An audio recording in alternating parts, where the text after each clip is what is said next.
Hey, check this out. You know what Eric asked me when I got into work this morning? I have no idea. What do you ask you?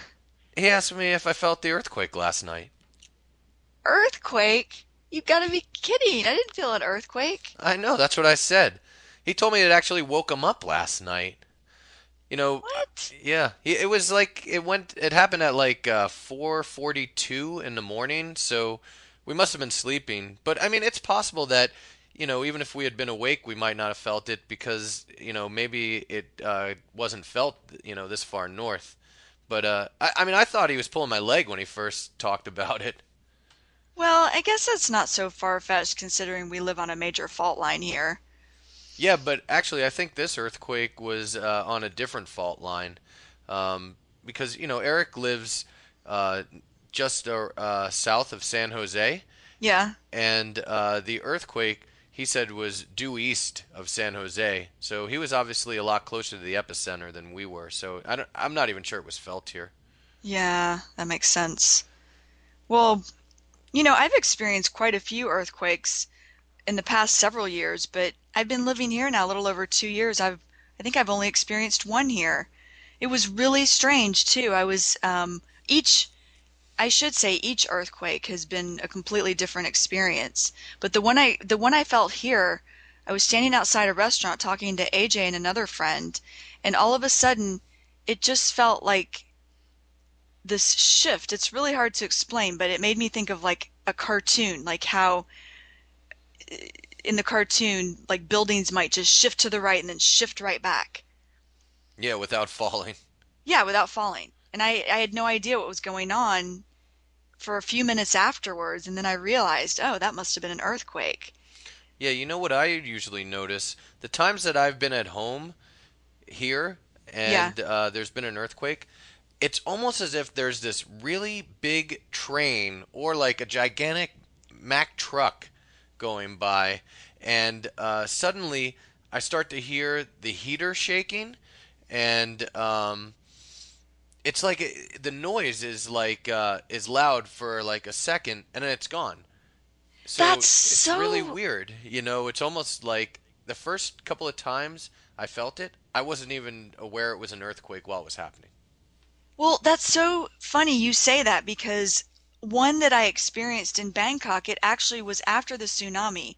And so later I found out that it was aftershock from the tsunami. But anyway, I was in a building up on the ninth floor, and suddenly there was all this rattling, and I'm thinking to myself, it was so irrational. I'm thinking to myself, God, there's like a train going by, and I can't believe that this building is shaking so much from the train. And of course, a train wouldn't have made a building, or at least me up on the ninth floor, feel something to that effect. And I think it happened about two times. And that one wasn't until several days later when I was talking to people and they were like, "Oh, did you feel the earthquake?" Then it dawned on me, "Oh, that was an earthquake." Yeah, It I was, know. It's crazy how when you're not used to feeling them, you could think it's something else. yeah, I mean, yeah, totally. I've been living here for a while now, and I've definitely felt my share of earthquakes. I mean, when you live here, it's a given that you're going to experience earthquakes. You just hope that you're not going to be here for the big one, you You're know? right.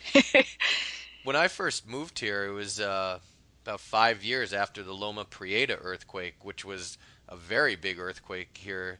And there are a lot of people who lived here who I met who had actually been living in the area when the earthquake hit. So it was interesting to get their perspective.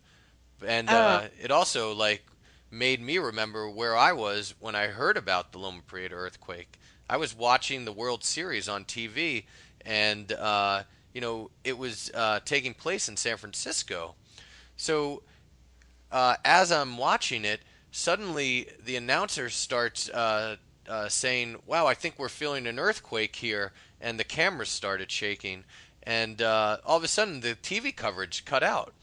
So, I wanted to get a rundown what happened. So I turned to the news station, and within a few minutes, they were discussing this gigantic earthquake that had hit San Francisco, and they started showing pictures, maybe 30 minutes later, of these people who were trying to weed through the rubble of these buildings that had been like coming down. So I mean, it Oh, was pretty wow. scary. I'll tell you what, Yeah. you know. Yeah, well, the 3 months I was living in Japan, I experienced two.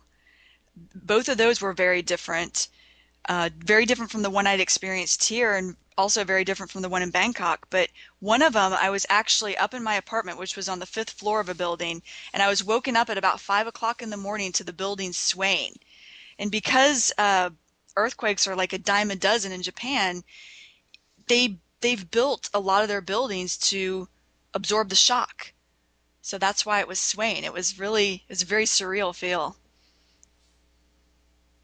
Hi, this is Kristen Dodds. And this is Joe Weiss, and we just wanted to let you know that this material is copyrighted in the year 2008 by Learn Real English LLC. www.learnrealenglish.com